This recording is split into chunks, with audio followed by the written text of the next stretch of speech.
मेरा प्रश्न अध्यक्ष महोदय, केंद्र एवं राज्य सरकार के विभिन्न अनुदायिक इकाइयों के तथा बीसीसीएल, बीएसएल, ईसीएल एवं अन्य संस्थानों द्वारा रैयतों के जमीन अधिग्रहण किया गया, परंतु लंबे समय के बाद भी इस जमीन अधिग्रहण जमीन पर उपयोग नहीं किया गया और रैयतों को होकर परेशान हाल में जीवन व्यतीत करने पर मजबूर है।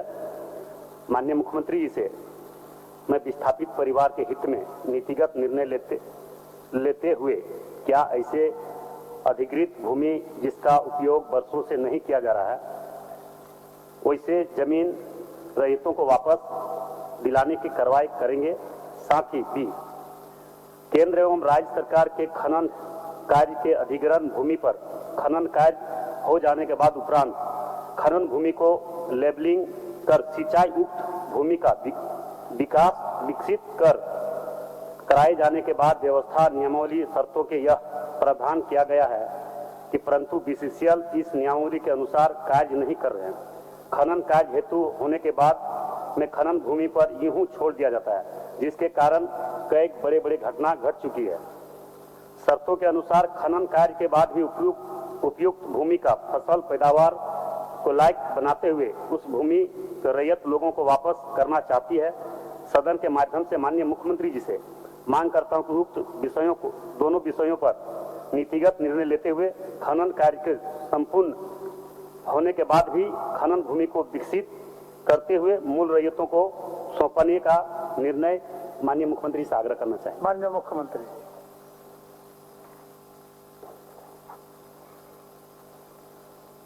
अध्यक्ष महोदय, माननीय टुल्लू महतो जी ने बीसीसीएल, सीसीएल और ईसीएल कोयला खनन कंपनियों के विषय में भूमि अधिग्रहण, उनके मुआवजा और जमीन वापसी संबंधित सवाल पूछे हैं। अध्यक्ष महोदय, ये कंपनियां अध्यक्ष महोदय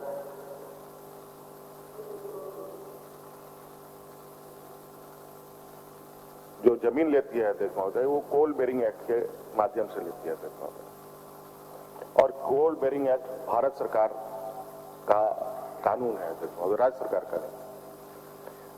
और पूर्व में जो हमारे विपक्ष में अभी बैठे हैं, इन्हीं लोगों ने जो नियमावली बनाई है अध्यक्ष महोदय, वो भूमि वापसी की नहीं, बल्कि उसको उन जमीनों को जो उपयोग नहीं है उसको लैंड बैंक में रखने का निर्णय लिया है अध्यक्ष महोदय। अभी तत्काल उसी का प्रावधान है अध्यक्ष महोदय। और इसमें राज्य सरकार की भूमिका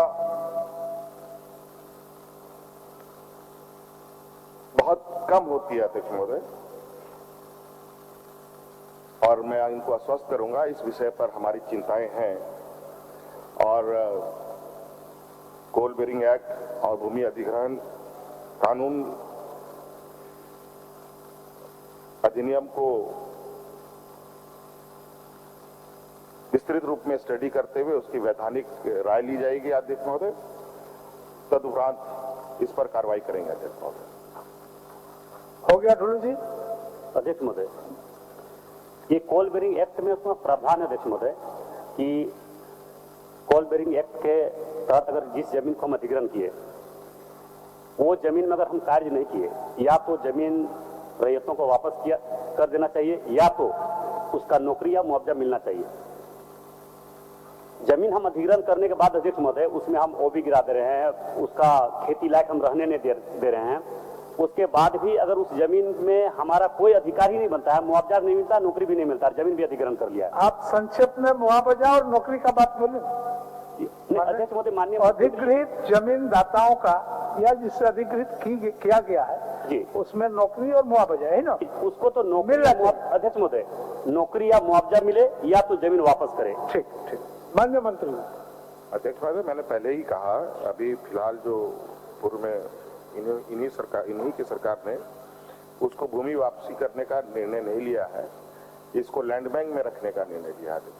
और हम अभी मैंने इनको पहले भी बताया कि भूमि अधिग्रहण और कोल बेरिंग एक्ट के अंतर्गत जो प्रावधान है उनका विस्तृत रूप से आकलन कराकर वैधानिक उसकी राय लेकर हम लोग आगे का कार्रवाई करेंगे। चलिए धन्यवाद दे दीजिए। हो गया ये बहुत गंभीर विषय है। हाँ, माननीय मुख्यमंत्री जी से कोई क्वेश्चन नहीं करता। विषय गंभीर है, गंभीरता से लिए है। माननीय मुख्यमंत्री जी के पास अपनी मान्य बात बंधु रखना देखिए। चाहता अध्यक्ष महोदय, मेरा हो गया वो तो आश्वासन दिया आपको, आश्वासन दे दिया आपको। आप उसमें दो नहीं होता है। हो गया आपका। एक छोटा सा अध्यक्ष महोदय, माननीय मुख्यमंत्री से हम जानना चाहेंगे कि ये कोल फील्ड में बहुत बड़ी बड़ी घटना हो चुका अध्यक्ष महोदय, जो गजरीटाण हत्या का मतलब जो हुआ आपका बहुत बड़े बड़े घटना घट चुका, जो भूमि अधिग्रहण करने के बाद वहां से कोयला निकालने खनन करने के बाद उसमें बालू भराए बीसीसीएल नहीं करने के बाद बड़े बड़े घटना हो चुका अध्यक्ष महोदय। कहीं कहीं लोग अगर खदान के अंदर कोई अनलीगल माइनिंग कर रहा है या कोयला खोदने जाता, कोयला चुनने जाता, तो बड़े बड़े घटना जो सैकड़ों लोग मर चुका अध्यक्ष महोदय।